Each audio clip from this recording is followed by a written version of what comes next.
l'actif immobilier français au travers de structures, que ce soit une SCI translucide, une société belge, française ou étrangère. Commentons aujourd'hui la fiscalité applicable à la plus-value réalisée sur sur les titres de ce type de société. Alors, par le passé, une lecture classique de la convention fiscale nous apprenait que la plus-value réalisée sur les titres d'une société qui détient de l'immobilier français, que cette plus-value, le pouvoir d'imposition revient à la Belgique sur base de l'article résiduel. Le Conseil d'État français, le 24 février 2020, a toutefois fortement revu la donne et estimé que la plus-value qui est réalisée sur des titres de sociétés à prépondérance immobilière est à qualifier de revenu immobilier et que donc le pouvoir d'imposition revient à la France. Alors, cet arrêt a eu un impact important parce que l'administration fiscale française, par la suite, a mis en demeure nombreux contribuables belges qui avaient réalisé ou qui avaient vendu des titres de sociétés à prépondérance immobilière et ainsi réalisé une plus-value qui, en Belgique, n'est pas taxable tant qu'il s'agit de gestion normale d'un patrimoine privé. La France, estimant dorénavant que le pouvoir d'imposer cette plus-value lui revient, y applique les règles de droit français et sachez que cette plus-value sous le droit français est taxable d'une part à l'impôt sur le revenu au taux de 19%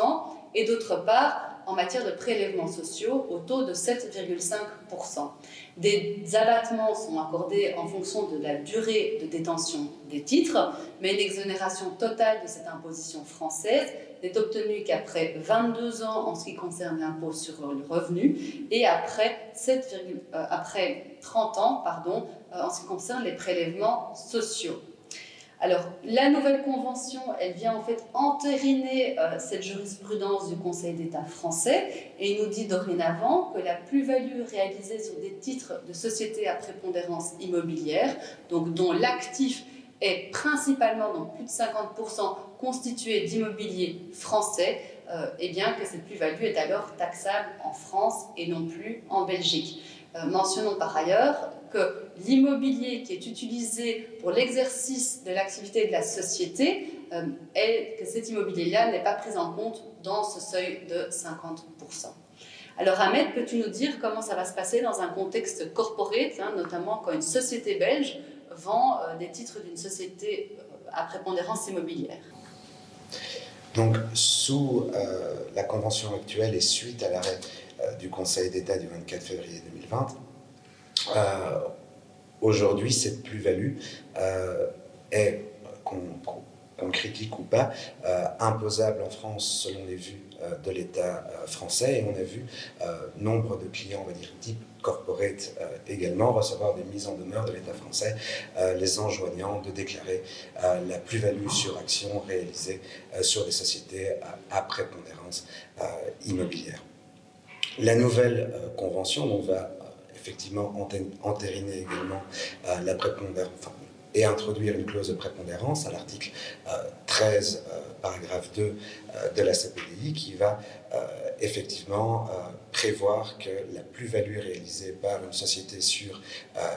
les actions, les titres d'une société qui qualifie de société à prépondérance immobilière seront taxables en France. Ici, la plus-value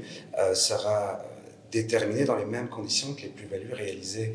par des personnes morales de droit français soumises à l'impôt des sociétés. Et donc ici, la plus-value imposable en France sera égale à la différence entre le prix de cession d'une part et le prix de revient fiscal des actions. En application du droit interne français, cette plus-value sera dans un premier temps soumise à un prélèvement qui sera égal au taux de l'impôt des sociétés qui sera de 25% à partir du 1er janvier 2022 et ce prélèvement s'effectuera lors de l'enregistrement de l'acte de cession auprès d'un notaire français et ce prélèvement n'est pas libératoire dans le chef de la société, et la plus-value sera alors soumise dans un second temps à l'impôt des sociétés dans les conditions de droit commun, et le prélèvement viendra alors s'imputer sur le montant de l'IS dû en France par la société belge au titre de l'exercice social de réalisation de la plus-value. Et dans l'éventualité où le prélèvement excède l'impôt finalement dû, il faudra demander le remboursement via réclamation. Et d'autre part, l'article 22, paragraphe 2a, va prévoir évidemment que la plus-value sera exonérée en Belgique dans le chef de la société.